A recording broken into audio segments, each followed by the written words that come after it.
What's going on, 49er Faithful, 49er fan, 49er Gang? This is your boy, Niner Gang Podcast, back in the building. So definitely hit that like button, hit that subscribe button, turn on the post notifications so I can keep you up to date on any and everything San Francisco 49ers.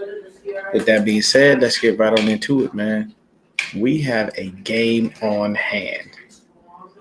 We have a really good game on hand. It's us versus the Green Bay Packers. Man, this is really going to be a tough game. What's going on, Corey? It's going to be a real tough game, but I got some good notes and I got some good things for us to be able to look into. So let's get right on into it without further ado. So in the playoffs, Aaron versus Aaron Rodgers, the 49ers are currently 3-0. This goes back to the Harbaugh days and the current administration with Shanahan.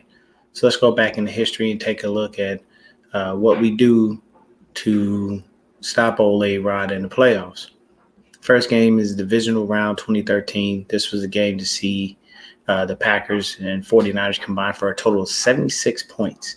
There was scoring in every quarter by both teams back and forth. We won the game 45-31. A-Rod was 26-39 for 257 yards and 2 TDs with 1 interception. And he was sacked once in the game by the great Patrick Willis. Colin Kaepernick was 17-31 for 263 yards, 2 TDs, and 1 interception. And he was also sacked once by Clay Matthews Jr. So when you look at it, when you look at the QB numbers, what happens is it's very similar. It's not too far off, correct? Let's look at the run game. This is where it takes a major turn and the divide is massive. The Packers, as a collective, ran for 104 yards between A-Rod, Randall Cobb, and some guy named DeJuan Harris with 1 TD. Then we go to the 49ers. A ridiculous total of 323 yards, 4 TDs. Kaepernick led the team with 16 carries for 181 yards and 2 TDs. And the man averaged 11.3 yards per carry, which is insane for a quarterback. Frank Gore comes in next with 23 carries for 119 yards and a TD. He averaged 5.2 yards per carry. Some kid named Booby Dixon scored a TD as well. So we outrushed Green Bay by 219 yards and 3 extra TDs, straight annihilation. Our leading receiver in the game was Michael Crabtree he had 9 catches for 119 yards with 2 TDs. So the first time we massacred them in the playoffs. We controlled TOP by having the ball for 38 minutes and 2 seconds. And we committed more penalties than they did and still beat the brakes off of them. The next year in 2014 was a much closer game. We only won 23-20. That game, which was a wild card game, the stat lines in this game were much different for both teams. Cap was 16-30 for 227 yards, 1 TD, 1 interception, and he ran for 98 yards on 7 carries and was sacked 3 times. Frank Gore had 20 carries for 66 yards and 1 TD. Once again, our leading receiver was Michael Crabtree with a catch of 425 yards. Vernon Davis had the only receiving TD of the game. A-Rod was 17 of 26 with 177 yards and 1 TD and was sacked 4 times as a collective. Between Eddie Lacy, Aaron Rodgers, and James Starks, they rushed for a total of 124 yards, and a TD by John Kuhn. The Packers' leading receiver was Jordy Nelson with 7 catches for 62 yards with 1 TD. We had 2 sacks from Ahmad Brooks and 1.5 sacks from Alden Smith, and the other half a sack from Bray McDonald. Brad Jones, Nick Perry, and Mike Daniels had the sacks on Cap. The 49ers scored in the first, the second, and the fourth, and Green Bay scored in the second and the fourth. We didn't control the clock this game and won on a Phil Dawson field goal. Then we jumped to the NFC Championship game where Raheem the Dream. Then we jumped to 2020 in the NFC Championship game where Raheem the Dream Mostert ran buck wild all over Green Bay's defense. They had no answer for him as he rushed for 220 yards on 29 carries, averaging 7.6 yards per carry and 4 TDs. Just all-out destruction, showing you how trash Green Bay's run defense is.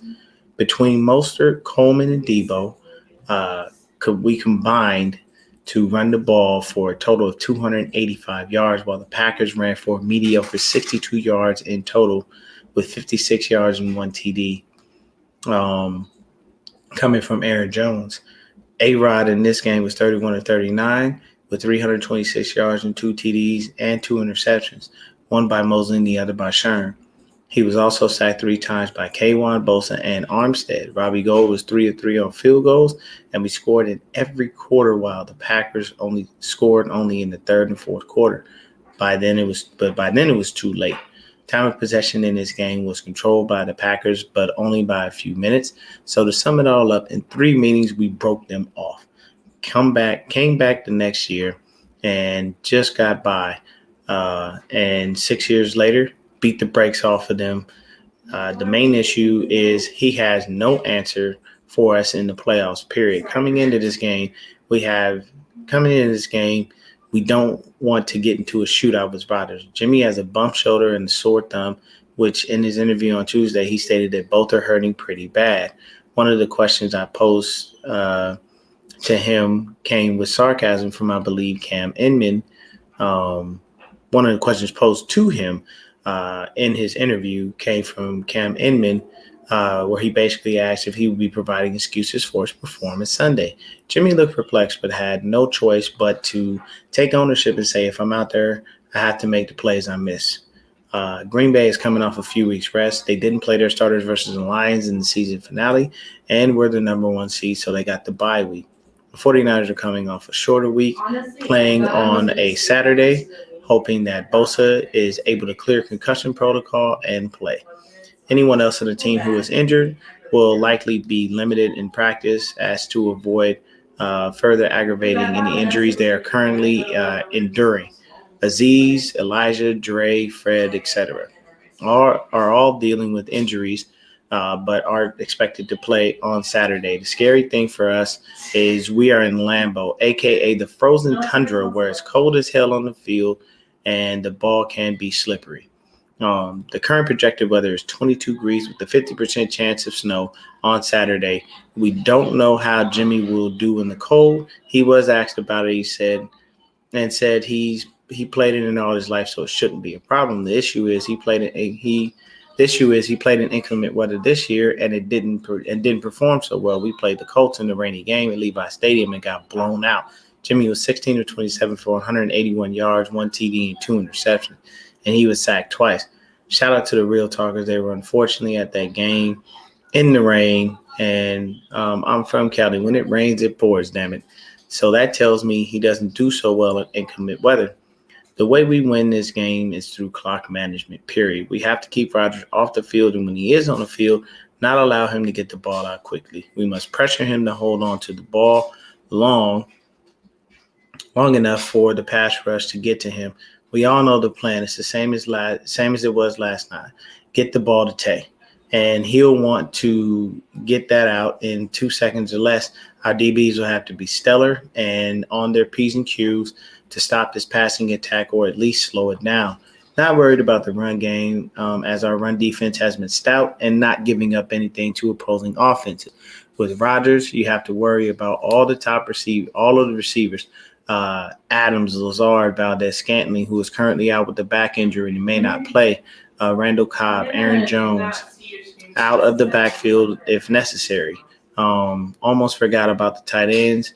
Robert Tonyan has torn his ACL, so he's gone for the season, and we'll have Mercedes Lewis to be able to deal with. The weapons exist. We just have to stop them. Looking at the injury report, once again, Valdez-Scantling was limited in practice with the back injury. Jair Alexander was limited with the shoulder injury, and David Bakhtiari didn't practice at all. I fully expect those guys to be on the field Saturday. It would be a huge help if they couldn't go. On the defensive side of the ball for the Packers, we need to be mindful of Devondre Campbell, Rashawn Gary, and Kenny Clark, the defensive tackle, and Preston Smith. The Packers also have a great defensive backfield with Alexander, Eric Stokes, Rasul Douglas, Darnell Savage, and Adrian Amos, who all have, at a minimum, 2 interceptions on the season.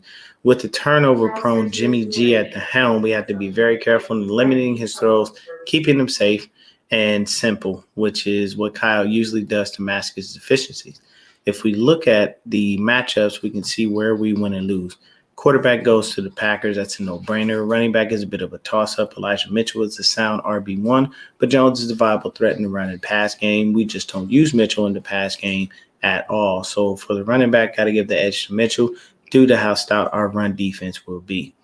Wide receiver is going to be a tough call because great receivers on both sides. We have Debo, they have Devontae, we have Ayuk, they have Lazard, we have Jennings, they have Valdez-Scantling. Tough to call, but I give the edge to the 49ers in this one. If Devontae Adams is their leading receiver and it's by a mile, like this guy's reception numbers are ridiculous, and the drop off all the way down to Allen Lazard is an atrocity. We covered this on the Red and Gold Standard yesterday. Go check the guys out. We did a preview show for the Cowboys. For the Green Bay Packers game. When it comes to the O-line, the 49ers get the advantage. When it comes to the linebackers, I'll go with I went with the Tide because I know on the Red and Gold Standard I said it was the 49ers, but then again, the linebackers for the Green Bay Packers do a very good job with what they do and how that works. The safeties are going to go to the Pack. They create more turnovers. They definitely got us on special teams. We're an atrocity there. And I was also enlightened that we're an atrocity, that they're an atrocity of special teams. They're even worse than we are. So we won't see much from special teams in this game from either side. And we wouldn't expect either one to actually make some big plays. The other thing is we have a tough road ahead of us in Lambeau. But with the facts I laid out, what we do to the Packers in the playoffs is we win.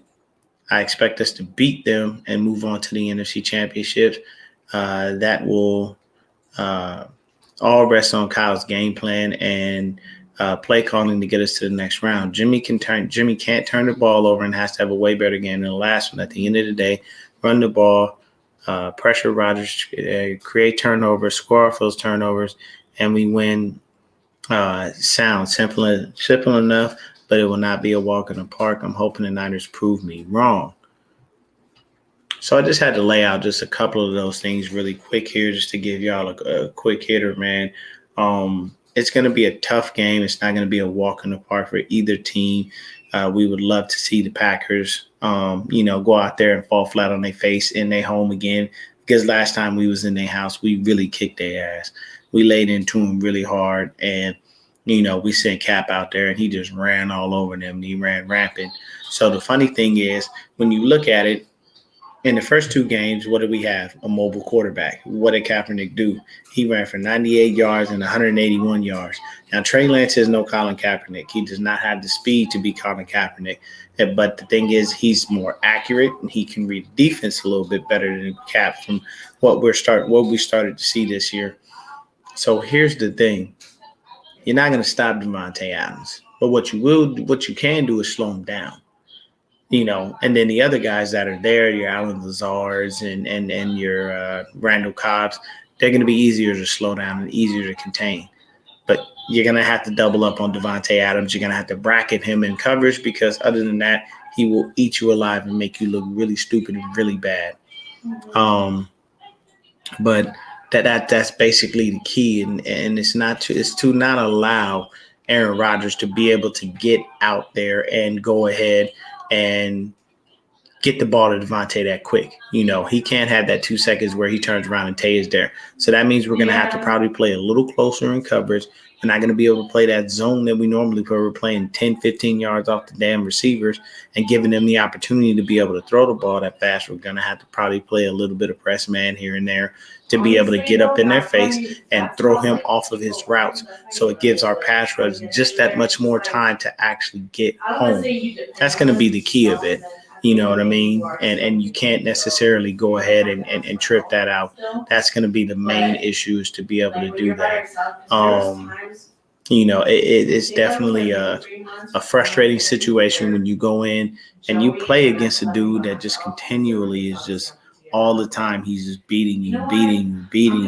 And you don't have any choice but to go in there, bracket Devontae Adams, and at the same time, Don't worry about the run game. You'll get that. That's a straight punch in the mouth to them. Aaron Rodgers ain't running for nothing. If he gets us, it'll probably be in the pass game, little dink and dunk stuff that he can wind up going ahead and getting busy on, trying to get himself a little bit of yak. But we got the yak monster and the yak king. Now the keys for us is to be able to get Debo involved, get Ayuk involved, but we need to get George Kittle involved. We have a monster at tight end who is the greatest all-around tight end in the game right now. He can block, he can catch, he can do it all. Having George Kittle on the line is like having an extra offensive lineman. But what's really confusing is he doesn't exist. He's been relegated to being a blocker, and I get that our run game is solid and sound when he's there, but at the same time, he is a viable, pass-catching threat. So we should be able to use him in this game and abuse those linebackers and be able to go ahead and take advantage of that. Will we see it? I don't know, because we haven't seen it more recently. Why? Kyle just doesn't use him very often, and it's kind of sad because he's going to waste. A player of that caliber and a player with the talent that George Kittle has is no way in hell that guy should be just relegated to blocking. As far as your question, Van, we will have to wait until Saturday to see if he's actually cleared the concussion protocol. I believe it's about 5 days where he has to go through specific things, and then we'll eventually go ahead and get that. When it comes to the other playmakers, we got to have Elijah Mitchell running hard. He's going to be the key to this offense. And, if we get Elijah and Debo in that backfield, then we're perfectly fine. We're solid. I don't think you see any Trey Sermon because he's probably going to wind up inactive. He's just a healthy scratch. I don't know what he did or what's the problem, but it is what it is. Then at the end of the day, it's definitely going to be a real serious thing. That weather is going to be harsh. I'm going to look their weather up right now and see what we got. Give me just a second. I think they're because I want to see what it's going to be. So currently, even today, right now, it is 18 degrees Fahrenheit. On Saturday, the high is supposed to be 21 degrees. So it's cold as hell out there, bro. I live in Arizona, and it's like 60-something. And, we so used to the heat, we get cold with that. But 21 degrees, nobody want to go into Green Bay and do nothing. They're going to try to get in there, get out, and make things happen. The key is to stay warm and stay mobile and move. That's that serious cold. John, you know about the cold. You live in Ohio, man. So y'all get snow and all that shit. But at the end of the day, we can win this game. But the way we win this game is a proven fact. Just run the ball. It's that simple. Yeah, I don't care if you mix it up with Elijah. I don't care if you mix it up with Jeff. I don't care if you mix it up with Debo. You can run the ball. See, if you had Trey in there, that presents another viable run threat. He's not going to get busy and boogie, crave for crazy super yards. But at the end of the day, he's another viable run threat. Jimmy is not.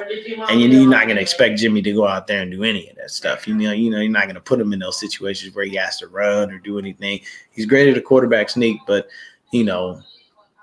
period, point blank. Let's get to the keys to the game. Jimmy has to be mistake-free. We can't have bad Jimmy show up. Good Jimmy has to show up. He's got to play this game. And good Jimmy has to be on point. We cannot have him throwing in any type of interceptions. If he does, we're going to get ourselves kicked straight square in the ass, and it's not going to work out for us. Then the next thing, running game has to be sound, has to be solid. Line has to be blocking perfect. Kittle's got to be on top of his game as far as that goes. For the receivers, catch any and everything you can that's thrown at you. I know it's going to be cold. I know that ball's going to feel like a rock in your hands, but you got to be able to catch that going. Then on top of that, flip to the other side of the ball with the defense. Our main thing is going to be in the passing game. We have to slow Davante Adams down and make sure that no one else – what's going on, 49er Media?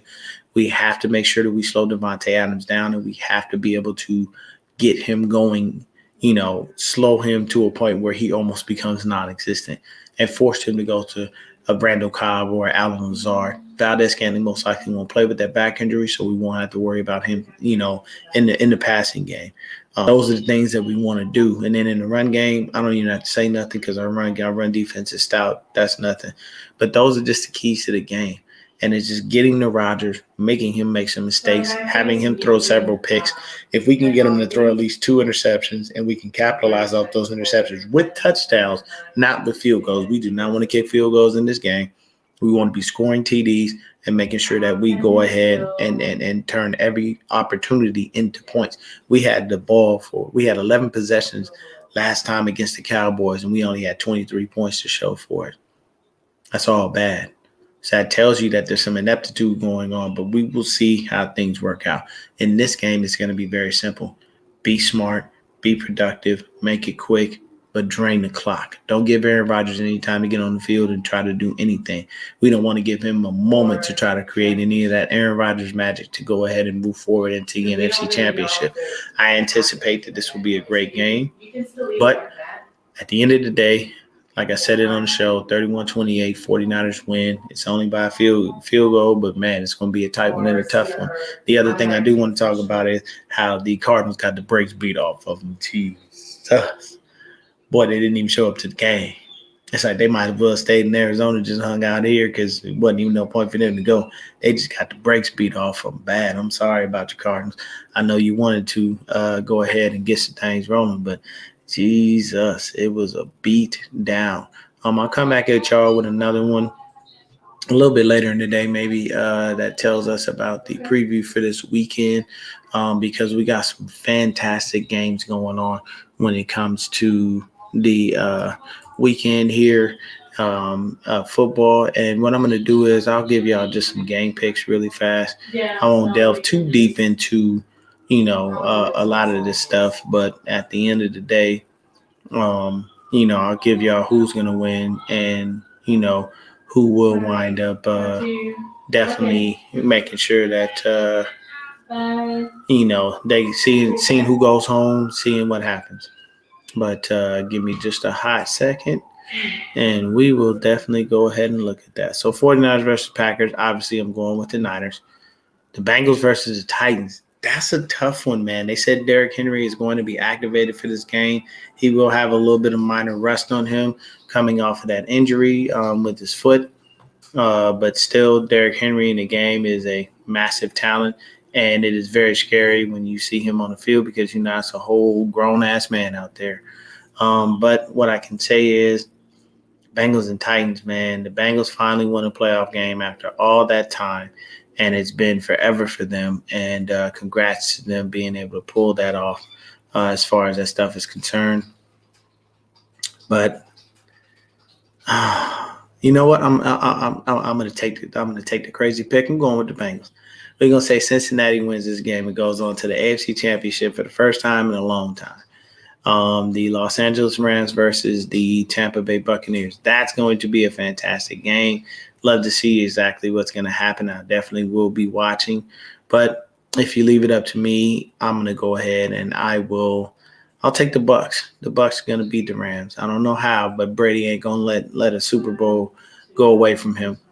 The Bills versus the Chiefs, that is going to be a flat-out shootout. I'm going to take the Bills because I don't want to see the Chiefs go anywhere near an AFC Championship and or Super Bowl. So I'm just going to pick with my head here. I think that the Bills can actually be able to beat the Chiefs. They have a very stout defense, and they are stellar. So I am going to go ahead and go with that. So my picks are the Bills, the Bucs, the Bengals, and the 49ers. Those are the teams that will play this weekend. Those are the teams that will win this weekend, and there will be no stopping any of the other teams. I will definitely go ahead and do that. I know, man, John, we got to root for Tony, man. We got to root for Tony. We don't want to let him down, man. He's got to have some kind of smile about that. I do believe, honestly, though, when I'm looking at these games, I'm going to keep it a buck. Bengals and Titans will be a close one. That's going to be a hard-fought game. The Bengals had the better receivers because the Titans receivers barely stay healthy. A.J. Brown is a monster, but if you just have A.J. Brown and you don't have Julio Jones, what's the point? With the Rams and the Bucs, that's going to be a hard-fought game all the way through. But we'll see, honestly, if good Stafford or bad Stafford shows up. If he makes boneheaded mistakes, Brady will make him pay. And then the Chiefs and the Bills, that, honestly, to me, when I look at that game, it's going to be a shootout. Both of those quarterbacks have massive arms, and both of those quarterbacks like to get it down the field. And they don't care who they throw the ball to. It's all open. Stephon Diggs didn't even have a touchdown last week, and the young man didn't even care. Emmanuel Sanders had a touchdown. I think the tight end Dawson Knox had a couple of TDs. It didn't matter. You got the win, and that's what matters. So those are my picks, man. I appreciate y'all tuning in. I know this was a short one, but thank you so much for taking the time out of your day to listen to me ramble. Everybody stay blessed, stay faithful, have a good weekend, have a good time, and continue to just keep moving, man. Definitely, if you're wherever you are watching the game, watch the game, enjoy it. Take your time out, man, and if you're at home, have a beer, relax. Even if you're at a bar, drink responsibly. Make sure you drink lots of water to offset any alcohol you have had to put into your system. Other than that, I'm out of here. Peace.